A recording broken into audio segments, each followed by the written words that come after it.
makapagod ka dyan, kuya. Hindi nakapagod yan eh.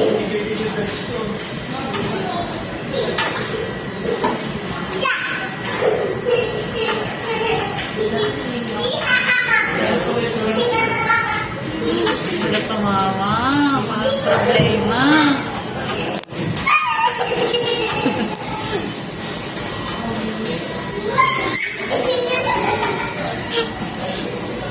Nakakaluwa yung tao mo na. Bata talaga eh, no? Anong problema? Okay lang naman. So,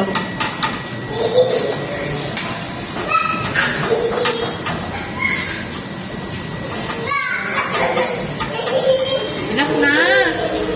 Enough na, anak. Enough na.